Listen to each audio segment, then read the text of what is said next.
Hello students, welcome you all in the Science Forum Coaching Academy. Today we are going to discuss about new concept, that is angular acceleration. In the previous 3 sessions we have discussed about what is angular displacement, what is angular velocity. Okay, आणि या दोन्ही concept तुम्हाला सर्वांना येतच असतील, परंतु तरीही आपण त्या ठिकाणी एक थोडक्यात रिव्हिजन करूया, म्हणजे तुमच्या पटकन त्या ठिकाणी लक्षात येऊन जाईल परत. Okay, now see here. आपल्याला सर्वांना माहित आहे की let us consider a particle is performing circular motion in anti clockwise direction.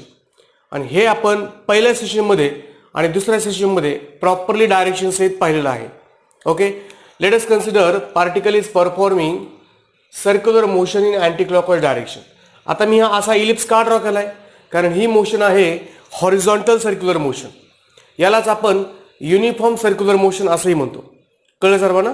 आणि जे हॉरिझॉन्टल म्हणजे हॉरिझॉन्टल प्लेनमध्ये जो सर्कल असतो त्याला जर आपण प्रोजेक्ट केला व्हर्टिकल प्लेनमध्ये तर तो इलिप्स बनतो. म्हणजे या ठिकाणी जरी मी इथं इलिप्स ड्रॉ केला असेल तरी पण हा कोण आहे, सर्कल आहे इन अ हॉरिझॉन्टल प्लेन. लक्षात सर्वांच्या. ओके, आणि तुम्हाला मी सांगितलं होतं की let us consider a particle is performing circular motion in anti clockwise direction. जर अँटी क्लॉकवाइज डायरेक्शन आहे, after certain time delta T particle reaches to point B. हे लक्षात ठेवायचं, particle reaches to point B. आता जर टाइमच delta T आहे तर ए बी किंवा आर्क ए बी एवढं अंतर किती असणार आहे, that is nothing but delta S. That is nothing but delta S. Okay, yes. Now हे जे काही आर्क लेंथ असणार आहे that is nothing but delta S. आणि हे किती वेळेमध्ये झालं, डेल्टा टी मध्ये, within a very short interval of time. हे आहे तुमचं रेडियस वेक्टर किंवा त्यालाच आपण काय म्हणत असतो, पोझिशन वेक्टर. यालाच आपण काय म्हणतो, position vector. So O is a centre. O is a centre.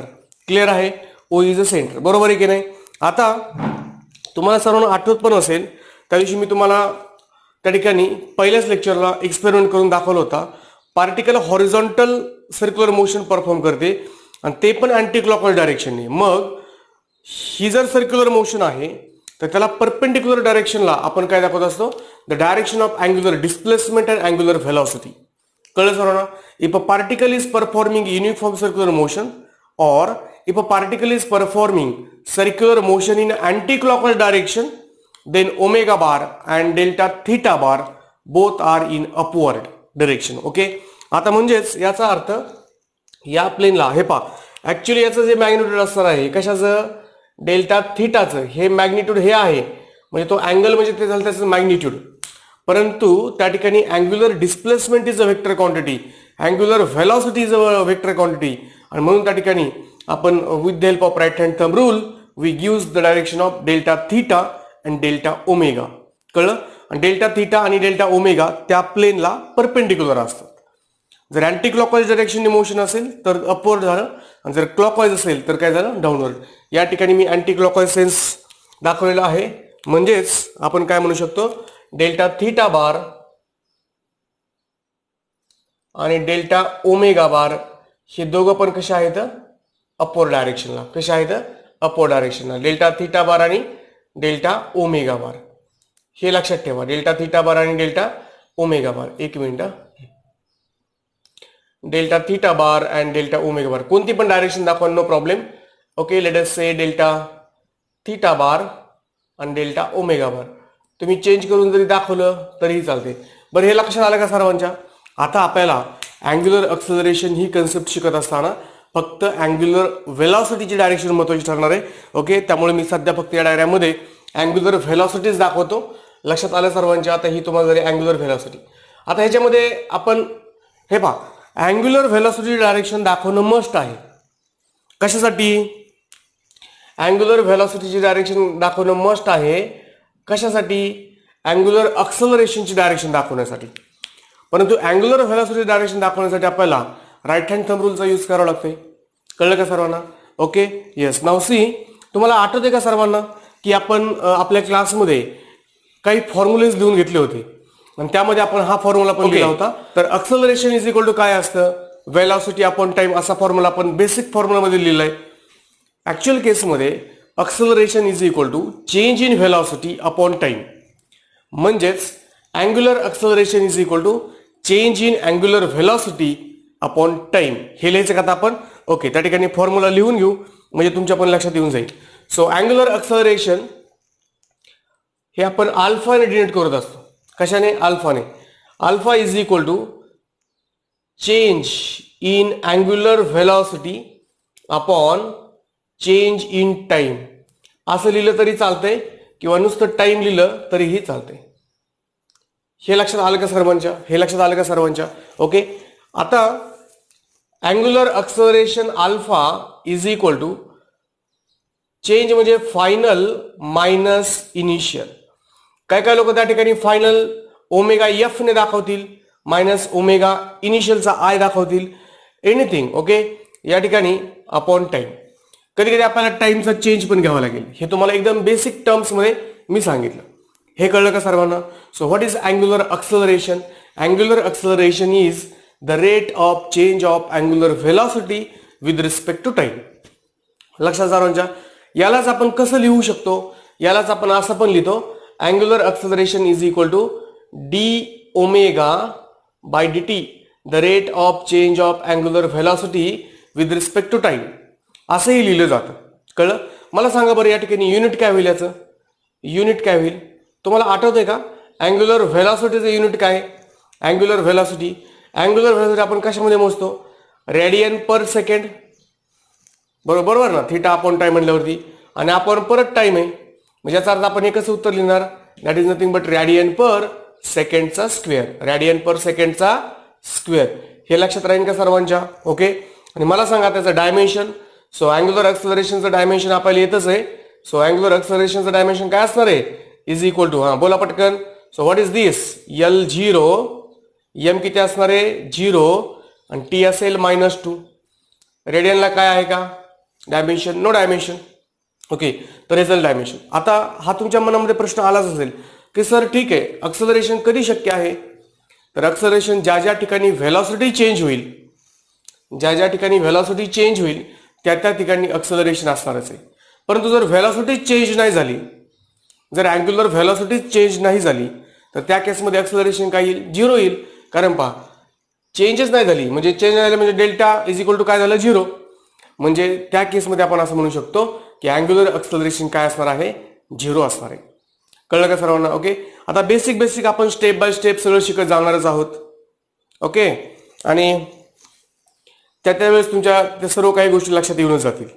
लक्षात आलं सर्वांच्या? आता पहा, मी तुम्हाला काय सांगितलं होतं की angular acceleration is the rate of change of angular velocity with respect to time.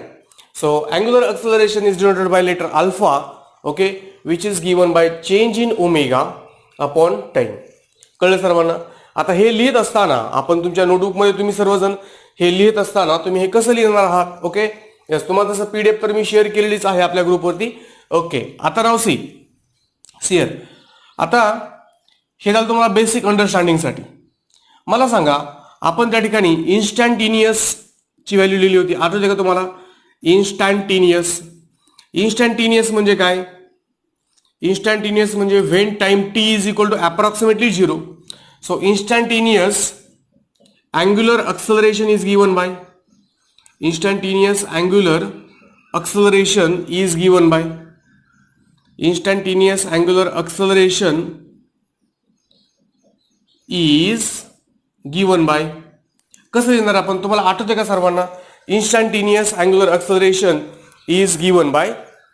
Okay, तर त्या ठिकाणी तुम्ही प्रयत्न करा बरं. instantaneous angular acceleration is given by instantaneous angular acceleration. तर त्या ठिकाणी इन्स्टंटेनियसची स्पेलिंग थोडीशी चेक करावी लागेल. इन्स्टंटेनियस, ओके, हे असेल instantaneous angular acceleration is given bye. काय फॉर्म्युला असणार आहे चेक करा. तर त्या ठिकाणी आपण हा फॉर्म्युला असा लिहू शकतो. तुम्हाला आठवतोय का सर्वांना? बघा बरं, एकदा चेक करा. Alpha is equal to instantaneous म्हणलं की within a very short time, म्हणजे जर आपण लिहिताना फक्त असं लिहित असतो, limit t tends to 0. Limit t tends to 0 म्हणजे टाइम हा एकदम स्मॉल आहे, approximately equal to 0. Okay, so limit t tends to 0 आणि वरती कसं लिहित असतात? हे तर ओमेगा आहे ना, मग delta omega upon delta T. या ठिकाणी डेल्टा ओमेगा बार म्हणायचं अल्फा बार म्हणायचं, टीला बार म्हणायचं नाही, हे लक्षात ठेवा. ओके, कारण स्केलर येते. सो इज इक्वल टू, यालाच आपण असंही लिहू शकतो, that is nothing but D omega bar. मी कसं लिहितो ते व्यवस्थित लक्ष द्या.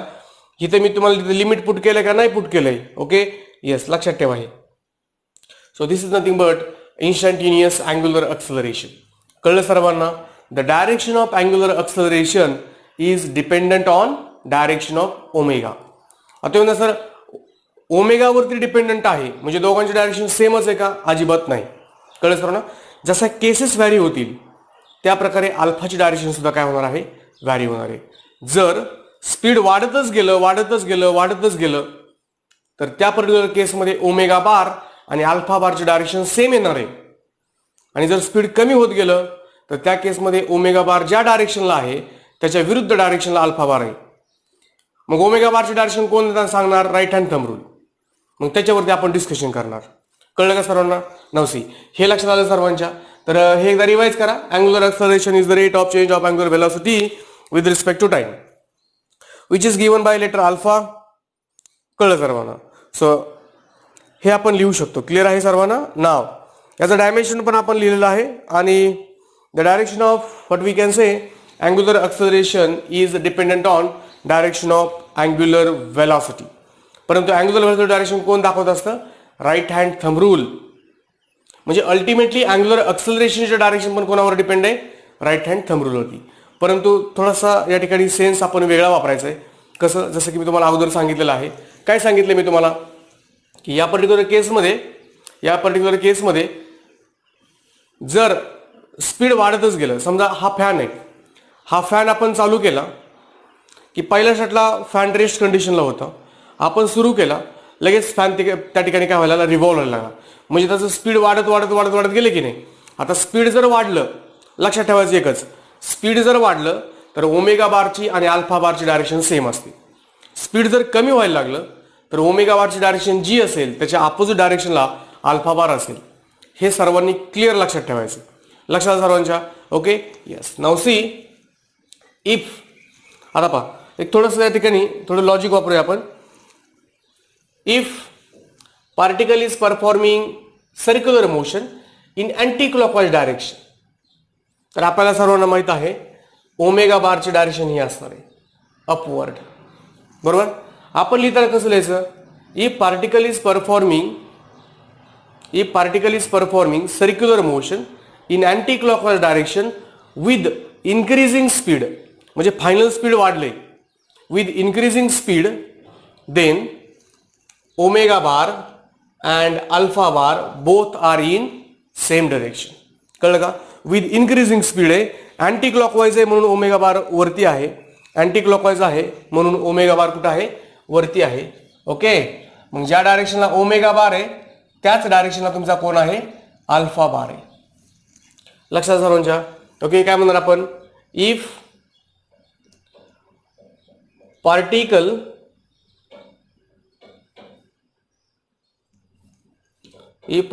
is performing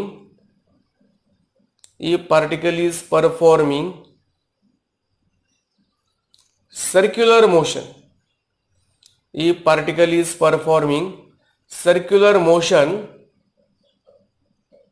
in anti-clockwise direction.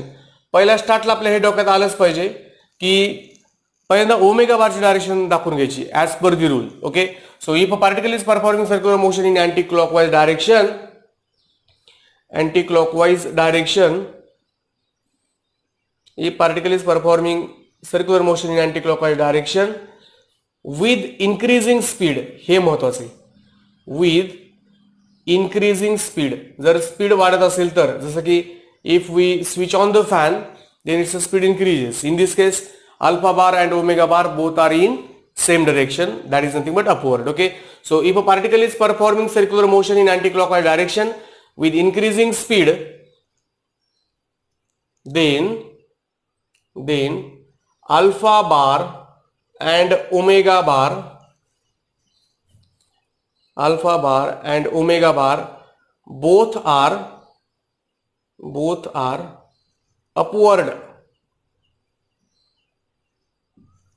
कळलं का सरांना? As a shown in the figure. जर हॉरिझॉन्टल प्लेन मध्ये त्या ठिकाणी असेल तर, म्हणजे तुम्हाला फक्त समजून घेण्यासाठी या ठिकाणी याचा फायदा करून घ्या. कळलं सर्वांना? जर इथं असं असतं तर if particle is performing circular motion in anti clockwise direction with, इथं जर डिक्रीजिंग स्पीड असं नाव असतं तर मग आता आपल्याला त्या ठिकाणी ट्राय करायला काय हरकत आहे काय? मग या ठिकाणी आपण सर्क्युलर मोशन घेतली, अँटी क्लॉकवाईज डायरेक्शनला आहे मान्य आहे, परंतु विथ डिक्रीजिंग स्पीड. आता अँटी क्लॉकवाईजला आहे म्हणून ओमेगा बार वरती गेला, परंतु स्पीड कसं आहे डिक्रीजिंग, त्यामुळे अल्फा बार कसा येईल अपोजिट डायरेक्शनला येईल. हे लक्षात येते का तुमच्या सर्वांच्या? हे लक्षात येते का मी काय सांगतो ते? आता त्यानंतर समजा जर असं असतं तर if particle is performing circular motion in clockwise direction, जर क्लॉकवाईज डायरेक्शन असतं इन क्लॉकवाईज डायरेक्शन, ठीक आहे, म्हणजे पार्टिकल पहिल्या शॉटला इथं होता आणि आता तो पुढे आलाय म्हणजे ह्या डायरेक्शनला, बरोबर की नाही? आता हा पॉईंट ए झाला, हा पॉईंट बी, आता क्लॉकवाईज डायरेक्शनला आहे म्हणजे लगेच आपल्या लक्षात काय येते की क्लॉकवाईज म्हणलं की 100% या ठिकाणी ओमेगा बार कुठे येणार आहे? खालीच आहे. साधं ओमेगा बारला रूल तोच वापरायचा. क्लिअर? आणि विथ इन्क्रीजिंग स्पीड आहे, मग मी तुम्हाला काय सांगितलंय, जर स्पीड वाढलं तर ज्या डायरेक्शनला ओमेगा चाललाय त्याच डायरेक्शनला अल्फा जाणार आहे, आणि म्हणून या ठिकाणी आपण विथ इन्क्रीजिंग स्पीड म्हटलं तर या डायरेक्शनला अल्फा पण या डायरेक्शनला दाखवायचं. If a particle is performing circular motion in clockwise direction with decreasing speed, clockwise म्हटलं की तुम्हाला माहितीच आहे हे असं यायचं. क्लॉकवाईज म्हणलं की ओमेगा हा नेहमी कुठं असणार आहे? डाऊनवर्ड असणार आहे. विथ डिक्रीजिंग स्पीड म्हटलं की ओमेगा बारच्या अपोजिट डायरेक्शनला कोण येणार आहे? अल्फा बार येणार आहे. ह्या व्यवस्थित कंडिशन्स त्या ठिकाणी आपल्या पीडीएफ मध्ये प्रॉपरली लिहिलेल्या आहेत. तुम्ही सर्वांनी ती पीडीएफ रेफर करा. तुमच्या सर्वांच्या लक्षात आलं पण असेल की अँग्युलर एक्सेलरेशन काय आहे. whenever there is a change in angular speed then angular acceleration arises. Clear आहे सर्वांना? What is angular acceleration? The rate of change of angular velocity with respect to time is called as angular acceleration. Angular acceleration is a vector quantity. Its direction is dependent on the direction of omega bar, and the direction of omega bar is dependent on the right hand thumb rule. Ultimately angular acceleration is dependent on right hand thumb rule. Clear आहे सर्वांना? Okay, instantaneous angular velocity is given by alpha bar is equal to this. Dimension पण दिलं आपण, त्या ठिकाणी unit पण दिलेलं आहे. ज्या ज्या ठिकाणी स्पीड त्या ठिकाणी येणार आहे, ज्या ज्या ठिकाणी स्पीड चेंज होईल, एक तर स्पीड जास्त झालं म्हणजे स्पीड जर वाढलं तर त्याला आपण म्हणतो एक्सेलरेटेड मोशन. कोणती मोशन? Accelerated motion. जर स्पीड कमी कमी होत गेलं तर त्याला आपण म्हणतो डिसेलरेटेड किंवा रिटार्डेड मोशन. जर स्पीड पहिल्यापेक्षा कमी झालं तर त्या केसमध्ये अल्फा निगेटिव्ह येईल, आणि जर स्पीड पहिल्यापेक्षा जर वाढलं तर त्या केसमध्ये अल्फा कसा येईल? तुमचा पॉझिटिव्ह येईल. हे कळलं सर्वांना? आता आपण या ठिकाणी एक क्वेश्चन प्रिव्हियस कॉम्पिटिटिव्ह एक्झामिनेशनला विचारला होता, डायरेक्टली आपण काय करूया त्याचं डिस्कशन करूया. बरं, हे कळलंय का सर्वांना? हे तुम्ही तुमच्या नोटबुकमध्ये अत्यंत व्यवस्थित लिहून घ्या. ओके, तुम्ही याचा स्क्रीनशॉट पण काढून घेऊ शकता, आणि जे विद्यार्थी व्हॉट्सअप ग्रुपवरती असतील त्या विद्यार्थ्यांना त्या ठिकाणी त्याची पीडीएफ तर मी ऑलरेडी प्रोव्हाइड केलेली आहे. अशा विद्यार्थ्यांनी पीडीएफ मध्ये पाहूनच हे सर्व काही लिहून घ्यायचं आहे. लक्षात येते ना सर्वांच्या? Okay, yes. आता आपण एक काम करू, एक कॉम्पिटिटिव्ह एक्झामिनेशनला विचारला गेलेला क्वेश्चन त्या ठिकाणी सॉल्व्ह करण्याचा प्रयत्न करूया. हे समजून घ्या, हे डायरेक्शनचं व्यवस्थित तुम्ही लगेच आजच्या आज असाइनमेंट पूर्ण जर केला तर 100% तुम्हाला हे सर्वांच्या लक्षात येईल. मी तुम्हाला काय सांगितलंय हे पहा. अँटी क्लॉकवाईज म्हणलं की ओमेगा आता अपवर्ड कायमच आहे, स्पीड कमी होणार तर जास्त हो. क्लॉकवाईज म्हणलं की ओमेगा डाऊनवर्डच आहे, स्पीड कमी होणार तर जास्त हो. परंतु जर स्पीड वाढलं आणि जर पार्टिकल अँटी क्लॉकवाईज डायरेक्शन असेल तर अल्फा बार आणि ओमेगा बार दोघांचं त्या ठिकाणी डायरेक्शन कशी असणार आहे? सेम असणार आहे. ओके, हे लक्षात ठेवायचं ट्रिक. आणि जर डिक्रीजिंग असेल तर अपोजिट. जर स्पीड वाढलं किंवा स्पीड जर इन्क्रीजिंग असेल तर त्या केसमध्ये ओमेगा बार आणि अल्फा बार एकाच डायरेक्शनला असतात, हे लक्षात ठेवायचं.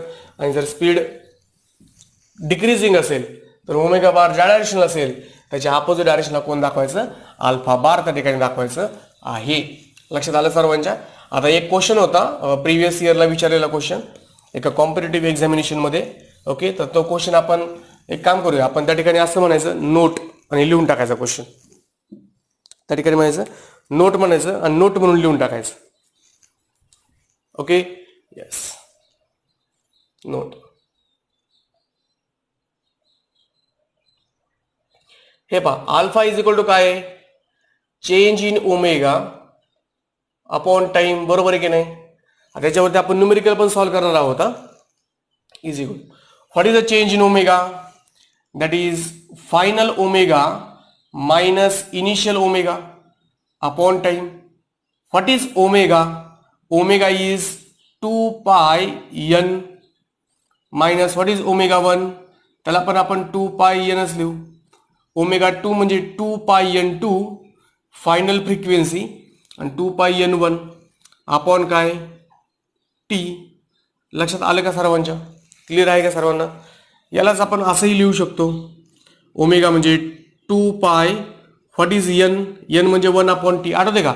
Frequency is n is equal to 1 upon T आपण लिहिलेलं पहा. ओके बरोबर ना? किंवा omega is equal to 2 pi upon T लिहिलं तरी चालते. मग मी या n2 च्या ऐवजी त्या ठिकाणी कॅपिटल T2 लिहितो. कॅपिटल टी काय आहे? टाइम पिरियड आहे बरोबर.